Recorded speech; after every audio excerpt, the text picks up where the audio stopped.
Perkenalkan, nama saya Gangsar Eka Pambudi. Saya dari Prodi Teknik Informatika dengan NIM 2304130130. Saya merupakan software developer intern di PT Nusantara Global Inovasi. Dan pada kesempatan kali ini, saya akan mempresentasikan laporan akhir magang saya yang berjudul Rancang Bangun Sistem Informasi Kepegawaian dan Manajemen Leads di PT Nusantara Global Inovasi. Selama saya magang, saya menemukan bahwa proses administrasi perusahaan itu masih banyak banget yang dilakukan secara manual menggunakan spreadsheet dan pesan singkat melalui WhatsApp atau konfirmasi yang lainnya. Hal ini membuat data-data itu terpisah, rawan human error, dan sulit dilacak riwayat aktivitasnya. Nah, sehingga perusahaan membutuhkan satu sumber data utama atau single source of truth untuk seluruh divisi dan seluruh aktivitas yang dilakukan oleh perusahaan PT Nusantara Global Inovasi. Solusi yang kami kembangkan bersama tim adalah membangun sistem informasi berbasis web yang mencakup 7 modul utama, di antaranya onboarding karyawan yang dikerjakan oleh rekan saya bernama Fitra, surat tugas yang saya kerjakan sendiri, persetujuan dinamis yang kita kerjakan bersama dengan Fitra, peminjaman kartu kredit yang saya kerjakan sendiri, dan inventaris HSS yang kita kerjakan bersama, hingga manajemen leads yang kita kerjakan bersama-sama juga. Dalam fase pengembangan ini, saya dan rekan-rekan dibagi menjadi 2 tim analis dan developer. Di sini Okta sebagai sistem analisnya, Fitra dan saya sebagai developernya. Nah, pada pembahasan selanjutnya akan membahas mengenai produk yang memang saya kembangkan saja, di antaranya manajemen leads untuk terkhusus dokumen dan aktivitasnya, serta halaman detail leads, surat tugas yang memang keseluruhan saya buat, peminjaman kartu kredit yang saya buat seluruhnya, dan modul inventaris, bagian transaksi dan instalasinya. Mengenai arsitekturnya, sistem ini dibangun menggunakan bahasa PHP versi 7.4 dengan framework Code Igniter 4 atau CI4. Di sini, kenapa kami pakai CI4? Karena memang standarisasi di kantor kami dari dulu memakai CI4.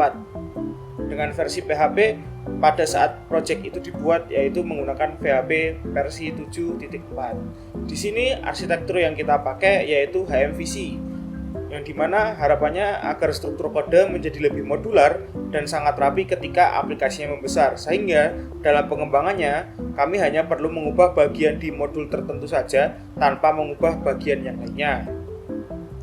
Pada basis datanya kami menggunakan MySQL, di mana MySQL ini merupakan standar dari kantor kami. Di sisi front-end-nya, kami menggunakan Bootstrap 5 dipadukan dengan Ajax agar antarmuka responsif dan interaktif. Nah, seluruh proses ini dikerjakan secara iteratif, secara kurang lebih 6 bulan Bapak, dengan menggunakan metodologi Agile dan Scrum. Oke, mari kita masuk ke modul yang pertama, yaitu sistem manajemen leads, yang dimana modul ini berfungsi untuk melacak setiap interaksi dari prospek klien, mengolah unggahan dokumennya, serta menampilkan profil lengkap klien di halaman detail leads-nya. Mari kita masuk ke demonya. Tampilan ini merupakan salah satu tampilan fitur unggulan di manajemen leads, yang dimana merupakan tampilan Kanban. Kita bisa geser-geser seperti ini. Tampilan ini dikerjakan oleh rekan saya bernama Fitra. Nah, di tampilan ini merupakan tampilan yang saya kerjakan secara keseluruhan, yang dimana pada halaman detail ini menampilkan seluruh informasi mengenai klien, menampilkan rencana dan aktivitasnya dari prospek klien, serta pendukungnya, dokumennya, dan juga log aktivitas yang dilakukan oleh karyawan yang melakukan aktivitas di prospek klien ini.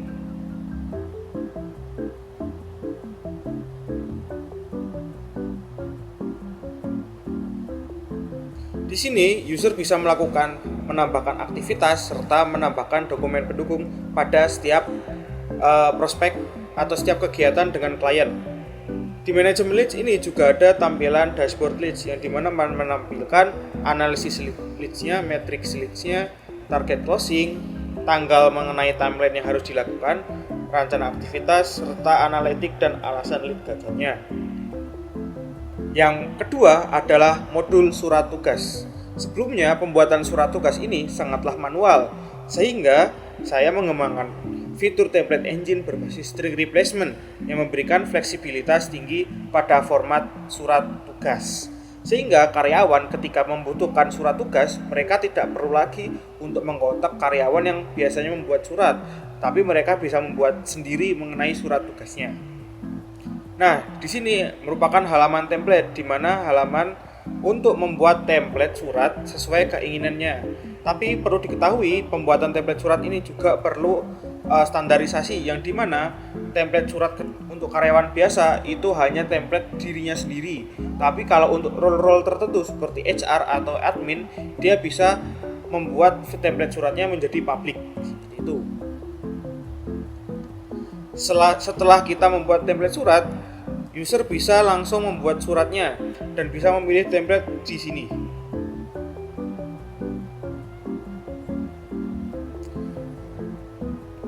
Nah, ketika surat sudah diambil templatenya, maka akan muncul dan user hanya perlu mengisi di sini dengan cara secara teknisnya itu pakai source code.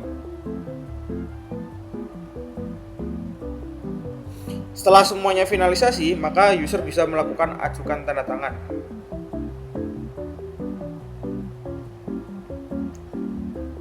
Nah, setelah user melakukan meminta tanda tangan ke yang bersangkutan, maka akan muncul sebuah kolom inputan untuk menandatangani. Setelah dapat tanda tangan, maka user bisa langsung cetak surat tugasnya dan bisa melihat tanda tangannya ada di sini nantinya. Tanda tangan ini dan seluruh alur ini dilakukan secara sistem, bukan secara manual lagi. Yang dulunya pakai manual, sekarang full sistem. Yang selanjutnya adalah modul persetujuan dinamis. Di sini saya hanya berfokus pada pengembangan front end-nya saja. Nah, tantangannya adalah membuat pengaturan yang mudah digunakan. Di sini saya merancang antara muka dengan UI drag and drop pada urutan prioritas pengisian atau saat pembuatannya alur persetujuannya. Nah, pada di sini admin bisa merancang alur persetujuan sekuensial atau paralel tanpa melakukan coding. Dan untuk menjaga integritas data, saya juga menerapkan sistem snapshot yang mengunci konfigurasi tepat saat pengajuan dibuat. Ini merupakan tampilan dari alur persetujuan. Kalau dalam pembuatannya seperti ini. Tampilan alur pembuatannya seperti ini. Jadi ada alur jenis persetujuannya paralel dan berurutan, apakah bisa dilewati atau tidak. Terus ada tipe approvalnya, apakah user, role, jabatan atau yang lainnya. Jika sudah sesuai, maka langsung bisa tambah. Seperti itu. Untuk contoh yang sudah jadi, kita bisa lihat dari default cuti ini. Ada HR, ada administrasi dan sebagainya. Setelah kita membuat alur persetujuan, maka kita perlu untuk setting ke penetapan alurnya, dimana dari alur yang sebelumnya kita pilih, kita wajib dulu menentukan menunya di mana alur tersebut diterapkan. Kita tinggal pilih template-nya, terus tambah lagi template lagi, tambah lagi template lagi, seperti itu. Setelah kita tambahkan, kita bisa lihat setiap template-nya ada langkah-langkahnya.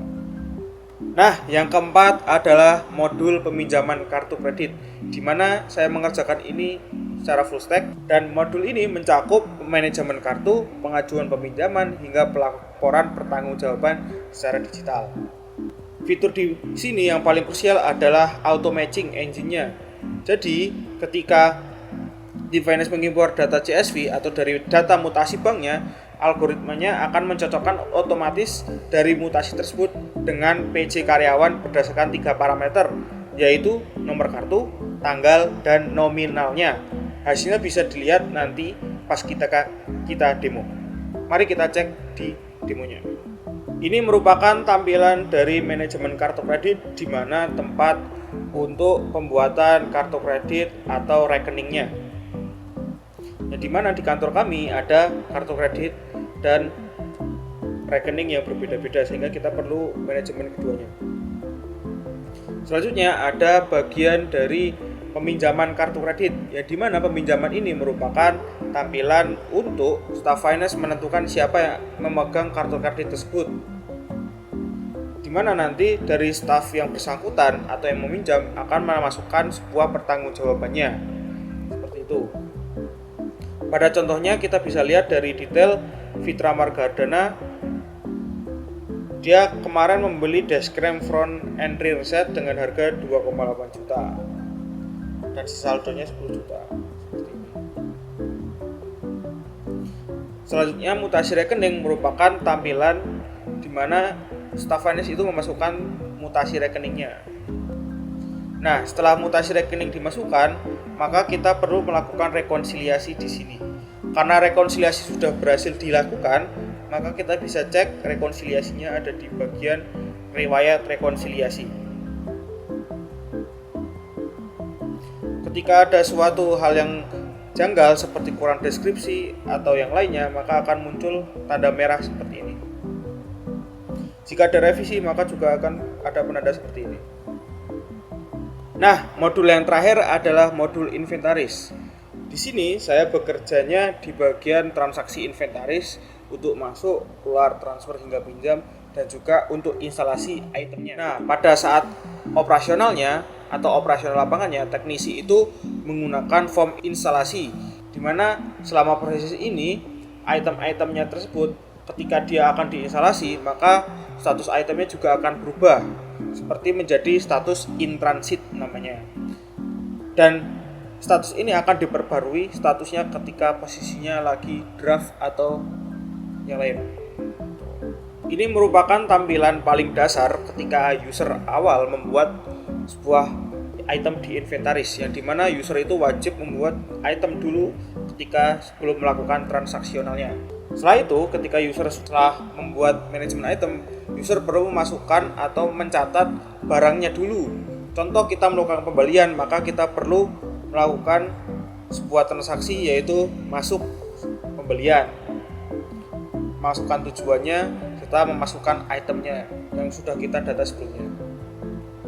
Berlaku juga untuk yang lain, keluar itu untuk habis pakai, transfer ini untuk barang transfer berpindah lokasi, pinjam ini untuk peminjaman alat, dan pengembalian ini dari balikannya peminjaman. Ketika kita sudah melakukan transaksi, pada contohnya ada di TOB Silico 100 quantity ini, kita bisa cek detailnya ada di sini. Yang dimana ini akan memasukkan data kosong, yang dimana barang ini belum didetailkan. Untuk pendetailannya kita tetap perlu masuk ke manajemen item dengan cara mengisi di bagian serial number-nya. Ketika item berserial number ini sudah diisi serial number-nya, maka item ini sudah legal atau sudah bisa dilakukan instalasi. Selanjutnya, ketika sudah legal, kita perlu melakukan instalasi jika perlu dipasang di suatu tempat. Ya, dimana kita melakukan dengan cara 3 jenis instalasi, yaitu penempatan, untuk pemasangan, dan pencadangan barang, yang dimana pemasangan ini akan dipasang di operator layanan subblayanan dan koridor tertentu. Untuk pencopotan dan penarikan, kalau pencopotan itu item ditarik, item ini dicopot dari suatu koridor tertentu tapi disimpan di suatu subblayanan. Untuk penarikan, ini langsung ditarik dan disimpan ke gudang dan item tersebut tidak ada catatan terkait dari penempatannya. Seperti itu. Pada contohnya kita kemarin melakukan sebuah pencopotan di Terminal Pinang dengan item 2 seperti ini. Di mana pencopotan ini akan menghilangkan koridornya saja. Nah, setelah kita melakukan pencopotan, kita bisa cek juga di halaman detail manajemen itemnya. Pada contohnya di sini ada cadangan dan gudang. Kita bisa lihat yang terpasang, maka informasi penempatannya akan full.